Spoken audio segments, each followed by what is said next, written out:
Assalamualaikum warahmatullahi wabarakatuh. Hai pejuang toga, saya doakan semoga kalian lulus dan tanpa hambatan. Walaupun pada hakikat itu ada hambatan ya. Ingat, skripsi itu tentang proses ya, bukan hanya sekedar hasil.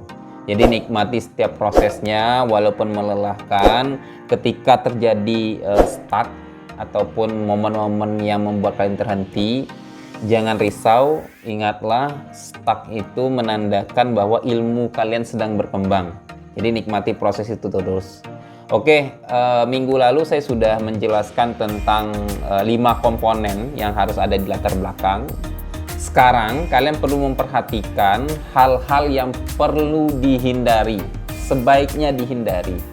Boleh sih ada, tapi sangat baik untuk dihindari. Saya sudah membuatkan beberapa list tabelnya, karena itu kita langsung saja ke PPT. Ar-Rahman.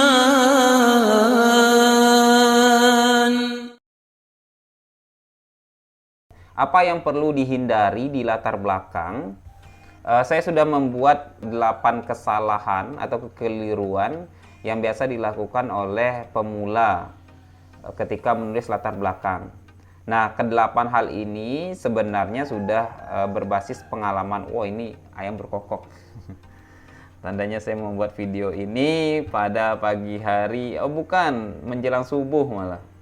Ini sekarang sekitar jam setengah 5 kurang. Dari jam 3 tadi menyiapkan bahannya.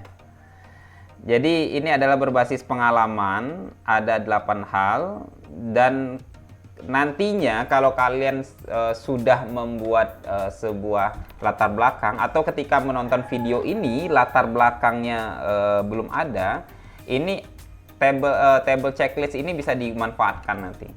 Caranya bisa ditulis dulu latar belakangnya, kemudian dilihat apakah ke-8 item ini ada di latar belakang kalian. Kalau sekedar 1-2 item itu tidak masalah, tapi kalau hampir semuanya itu bisa dipastikan latar belakang kalian tidak bagus. Dan ya tinggal ditunggu saja nanti coretan-coretan dari pembimbing. Nah, untuk meminimalisir itu sebaiknya kalian menceklis dulu. Jadi tabelnya sudah saya sediakan, nanti bisa ditulis di kertas.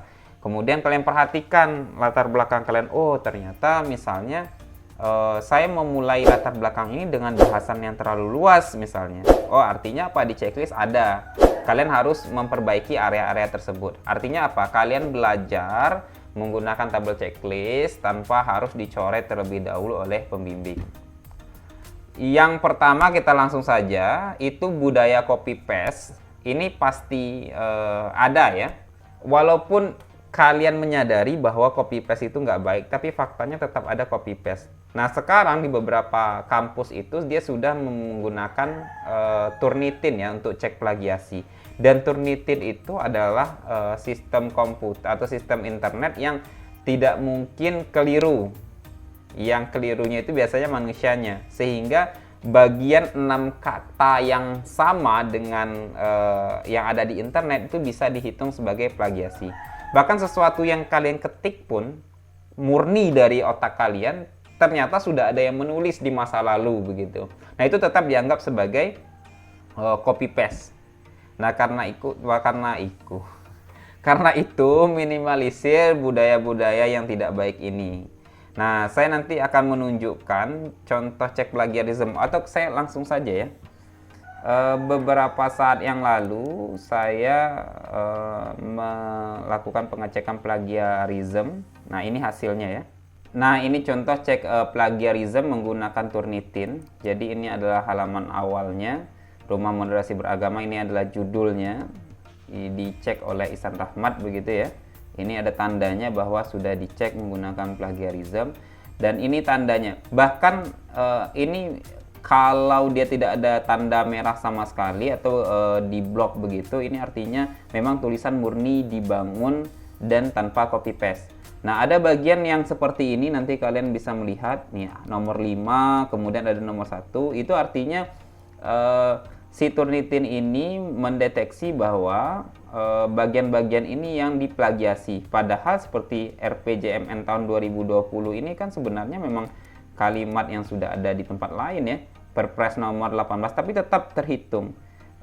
Plagiarism itu dia menghitung 6 kata yang sama saja itu sudah bisa dianggap sebagai plagiasi. Seperti ini, rumah moderasi beragama di perguruan tinggi keagamaan Islam negeri. Nah, ini memang sudah ada sebelumnya. Ini ada tulisan nomor 1 ya, nanti kita cek nomor 1 ini maksudnya apa. Dia memplagiasi kemana begitu. Nanti ada sumbernya. Nah, ini bisa dicek, tidak ada unsur plagiarismnya. Nah, nanti akan muncul lagi. Nah, seperti ini. Jadi kalau seandainya mahasiswa bilang, enggak Pak, saya enggak plagiasi. Nah, itu langsung bisa dicek secara online. Jadi nggak bisa bohong. Ini artinya saya dikira sebagai memplagiasi. Padahal di awal ini sudah saya katakan, tulisan ini dia merujuk pada keputusan Dirjen. Nah, seperti ini. Plagiasinya 6%. Biasanya kalau untuk mahasiswa itu masih di bawah 30%. Artinya kalau 32% itu tidak boleh lagi. Kalau masih 6% ya berarti masih jauh ya, dan ini lebih baik. Biasanya di bawah 10% itu sudah baik. Nah, ini tadi ada angka 1, kalian lihat di atas. Nah, artinya apa? Ada 3% saya ambil dari diktis.kemenak.go.id. Ini kalau diklik nantinya akan muncul. Nah, kemudian ada nomor 2, tadi kalian lihat nomor 2 ya, submit to IAIN Bengkulu. Artinya apa? Ada student paper yang saya ambil. Sebenarnya student paper ini adalah paper saya yang tahun lalu, tapi dianggap sebagai memplagiasi tulisan sendiri atau self plagiarism. Bahkan tulisan yang sudah kalian upload di tahun lalu, kemudian kalian ambil sebagian kecilnya, kemudian kalian gunakan di tahun ini, itu sudah dikatakan sebagai self plagiarism. Kita masuk ke yang kedua, memulai latar belakang dengan bahasan yang terlalu luas. Atau gini saja ya, saya buka satu latar belakang atau 2 latar belakang skripsi, kita ambil saja yang sudah terbit, kemudian nanti kita perhatikan, kita checklist bagian-bagian yang ada di dalam tabel kekeliruan ini. Oke, saya buka dulu websitenya. Nah, ini Google-nya sudah terbuka. Coba saya ketik saja latar belakang PDF. Ya, kayak gini nih. Coba kita comot saja satu ya. Kemudian kita analisis menggunakan tabel kekeliruan tadi. Kita ambil yang mana ya? Nah, ini saja ya. Nah, ini ya. Atau lebih mudahnya coba saya pindahkan saja ke Word untuk tabel checklistnya sebentar. Nah, ini sudah ya. Nah, ini kita pindahkan ke sini saja biar lebih enak dibaca. Kalau untuk budaya copy paste-nya ini kita tidak mengetahui. Kalau saya cek sekarang plagiarismnya pasti 100%, karena ini kan sudah terbit. Jadi ini kita anggap kosong saja. Memulai latar belakang dengan bahasan yang terlalu luas. Nah, ini coba kita lihat dulu judul skripsi atau tema bahasanya tentang apa ini. Biasanya di bagian akhirnya ada ini. Ini pengaruh. Aduh, ini alarm hidup lagi. Pengaruh metode eksperimen terhadap prestasi belajar. Coba kita lihat dari kalimat apa si penulis ini membuka. Nih, pendidikan mempunyai peranan yang sangat penting dalam pembangunan manusia seutuhnya. Di paragraf kedua, tujuan pendidikan. Paragraf ketiga, mutu pendidikan perlu diperhatikan. Nah, ini yang saya maksud dengan membuka latar belakang menggunakan bahasan yang terlalu luas. Ini kan temanya tentang prestasi siswa ya, prestasi siswa, eksperimen terhadap prestasi siswa. Harusnya di paragraf pertama itu langsung saja jelaskan tentang prestasi siswa, misalnya yang menurun begitu. Prestasi siswa untuk pembelajaran IPA cenderung menurun menggunakan konsep ceramah misalnya. Karena itu mereka nanti menggunakan sistem eksperimen gitu. Kenapa harus memulai dengan pendidikan? Itu kan sesuatu yang terlalu luas. Nah, ini yang saya maksud, jangan buka sesuatu yang terlalu luas. Sama seperti di video short saya, video singkat saya menjelaskan tentang ada mahasiswa yang mengkaji tentang strategi zakat. Nah, di latar belakang itu yang pertama kali dia jelaskan adalah zakat merupakan rukun Islam kelima begitu, atau zakat merupakan rukun Islam keempat misalnya. Itu kan bahasannya terlalu luas. Sedangkan judulnya tadi adalah strategi pengumpulan zakat. Kenapa tidak langsung strike to the point tentang fenomena pengumpulan zakat di Indonesia misalnya? Coba kita lihat. Nah, di paragraf ketiga ini membahas tentang ilmu pengetahuan alam justru. Nggak ada hubungannya. Nah, ini yang saya maksud dengan ini, kalimat jeglek. Nah, ini. Kalimat jeglek ini seperti ini contohnya. Pada paragraf ketiga, dia akan menjelaskan tentang mutu pendidikan. Kemudian tiba hampir di akhir, pembelajaran yang bermakna merupakan proses belajar mengajar yang diharapkan bagi siswa, di mana siswa dapat terlibat langsung. Tiba-tiba di awal paragraf yang keempat, dia langsung mengatakan bahwa ilmu pengetahuan alam merupakan mata pelajaran yang mempermudah siswa untuk terlibat langsung. Nah, ini kok kalimatnya itu jeglek. Nah, ini yang saya maksud jeglek. Harusnya ketika di di akhir paragraf ini dia menjelaskan tentang pembelajaran yang bermakna merupakan proses belajar mengajar yang diharapkan bagi siswa. Harusnya di sini bisa dimulai dengan salah satu pembelajaran yang diharapkan oleh siswa, seperti dalam mata pelajaran ilmu pengetahuan alam, menggunakan eksperimen misalnya. Nah, itu kan ada kalimatnya. Jadi salah satu kata yang ada di akhir kalimat ini itu diambil sebagai permulaan kata di paragraf berikutnya, sehingga kalimat itu sehingga antar paragraf itu kayak nyambung gitu, smooth gitu, nggak jeglek, maksudnya seperti itu. Kemudian hindari untuk memuat definisi atau penjelasan konsep di latar belakang. Coba kita lihat, ada nggak dia menggunakan penjelasan definisi atau konsep. Oke, untuk definisi setelah saya perhatikan memang tidak ada.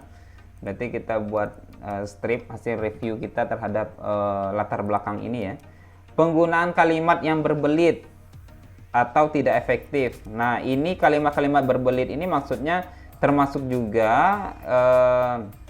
kalimat-kalimat yang terlalu panjang ya. Kalimat berbelit itu penjelasannya berbeda. Biasanya kalau sekedar konsep ini masih ada. Biasanya bagian-bagian sini. Nah, ini kan yang saya maksud dengan kalimat yang terlalu panjang. Nah, si pembaca membutuhkan beberapa kali tarikan nafas. Yang bagus itu apa? Ketika orang membaca itu cukup satu tarikan nafas saja. Karena itu kalimat itu kalau bisa kurang dari 8 kata. Itu enak membacanya. Kalau ini kan terlalu panjang. Nah, ini yang saya maksud dengan kalimat yang terlalu panjang. Termasuk juga ini paragraf panjang atau singkat. Salah satu yang sering dilakukan oleh mahasiswa membuat kalimat paragraf yang terlalu panjang. Ini kan panjang sekali. Nah, bagusnya itu apa? Satu paragraf itu cukup 4-6 kalimat saja. Kalau tadi kalimat kalau bisa kurang dari 8 supaya enak dibaca. Nah, ketika menjadi paragraf itu cukup 4-6 saja. Nggak boleh terlalu panjang dan nggak boleh terlalu singkat. Nah, ini coba kita lihat ada nggak yang super singkat. Nah, ini sebenarnya nggak boleh karena kalimat yang namanya paragraf itu tidak boleh kurang dari 4 kalimat. Nah, ini contohnya ini. Ini terlalu singkat juga. Coba kita lihat ini berapa titiknya. Nah, cuma 1 titik. Paragraf itu nggak boleh 1 titik. Yang terakhir, memuat hasil di latar belakang. Ini juga sering terjadi. Hasil penelitiannya itu sudah dia sampaikan di latar belakang. Tapi karena di tulisan ini saya tidak menemukan hasilnya, kita anggap saja ini tidak ada. Jadi seperti itu ya caranya. Kalian bisa melihat latar belakang kalian, kemudian menyesuaikan hal-hal yang perlu dihindari ini. Oh iya, mungkin ini. Coba saya ambil satu contoh latar belakang saja. Saya ingin menunjukkan yang saya maksud dengan memuat definisi ini seperti apa. Sebentar, coba kita ambil satu latar belakang lagi. Coba ini saya ambil dulu ya. Nah ini nih, ini contoh definisi yang saya maksud. Menurut Oblinger dalam Munir 2012 halaman 2, media multimedia merupakan penyatuan dua atau lebih media komunikasi seperti teks. Nah ini sebenarnya tidak perlu ada di latar belakang, karena skripsi itu dibangun atas dasar kesesuaian antara teks dengan konteks. Maksudnya seperti ini, kalau mau memuat tentang definisi, yang pertama biasanya kampus itu menyediakan bagian penegasan judul. Kalau tidak ada di bagian ini, biasanya kampus menyediakan tempat untuk definisi itu di bagian landasan teori. Biasanya kampus menyediakan di bagian definisi konseptual. Jadi ada 3 tempat sebenarnya berdasarkan pola masing-masing kampus ya. Jadi tidak perlu lagi menulis definisi di latar belakang. Kalau seandainya misalnya nih, kalian tulis definisi di latar belakang, kemudian nanti kalian munculkan lagi di kajian teoritis atau landasan teori. Nah ini sebenarnya memberi peluang bagi Turnitin atau bagi cek plagiarism untuk mendeteksi 2 kali plagiarism. Artinya apa? Kalian sudah menambah persentase plagiarismnya. Nah itu contoh yang saya maksud. Mungkin cukup 1 atau 2 latar belakang saja yang saya tampilkan. Intinya kalian memiliki pengetahuan baru tentang hal yang perlu dihindari di latar belakang. Insya Allah di hari Senin saya akan mempublish tentang 8 website yang bisa digunakan untuk melengkapi kajian pustaka. Dadah, tetap semangat. Assalamualaikum warahmatullahi wabarakatuh.